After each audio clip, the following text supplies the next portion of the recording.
Few things in life are more wonderful than preparing a meal made with fresh vegetables harvested from your own garden. Did you know there is a way to grow more garden vegetables in less time throughout the season? Agent Kelvin Gardner is here to show us exactly how to do that. Kelvin, welcome. Well, thanks for having me this morning, and I'm excited to talk to you all about transplants this morning. Seed transplants is what you're going to teach us about today, and tell us, what is a seed transplant? So a seed transplant is a way that people have been doing for a long while. It's very common up north, but basically when you have a season and say the winter, it's so cold that most of the plants that you put down on the ground won't survive through the season. So what people started doing was they would start their seeds indoors, whether in a greenhouse or inside their home, and they would prepare them and actually get a jump start on the season because the seeds would grow up into a certain state. Then they would put them in the ground when it got warm enough. And we do the same thing here in Florida, but a lot of times it has to do with our summer being too hot for the plants that we put down. So what is the first thing we need to know about how to create a seed transplant? So when creating a seed transplant, anybody can do it. It's in essence, all you really need is a tray that can hold some soil. I know some people who use egg carton trays. You just get a couple of inches in depth and just get some soil over the top of it. And then from there, you're pretty much off to the races. What we do is we get a bag of seeds from the store. Now there are certain seeds that don't really like to be put in a transplanting tray. In that case, think of things like beans. They are much better if you just put them straight in the ground. They're going to grow great.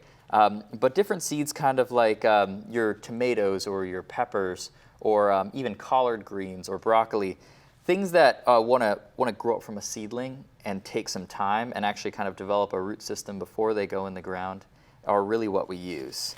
Okay, so what's the first step? So the first step here is that we take these seeds, and they're very small, but we take some of these small seeds, and don't worry when you're seeding a tray. You're going to have a lot of small seeds.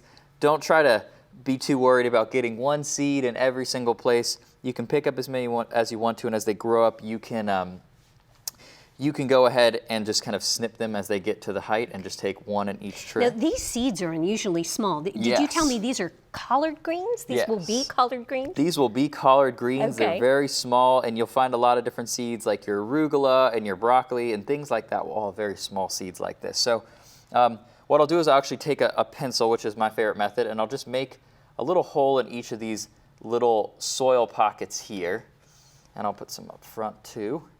And I'll go through this entire tray by just putting a small little hole in each one of these little sections. Okay. And then I'll go ahead and take these seeds that I have, and I'll just kind of try to sprinkle one in each hole, or maybe two.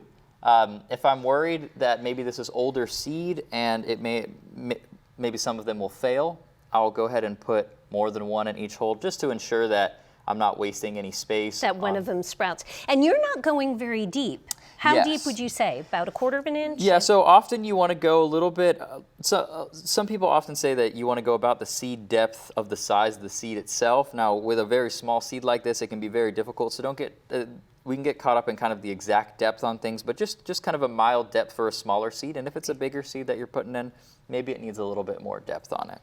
Okay. So yeah, they go in there, they'll typically find their way out once they start growing, and then I just come through with my same pencil and I just cover up each hole, and then I'll give them a good spray with water, get it kind of drenched, make sure it stays somewhat wet throughout the season, and they'll start to sprout up. And then once they get to about this height here is when they look like they're pretty good to go into the ground. Now this is broccoli, right? Yeah, so this is broccoli here. So That's hard for me to believe, Kelvin. I look at this and I think, that's going to be broccoli? yeah, one day, hopefully this will be broccoli if it ever Okay. gets in the ground. Okay.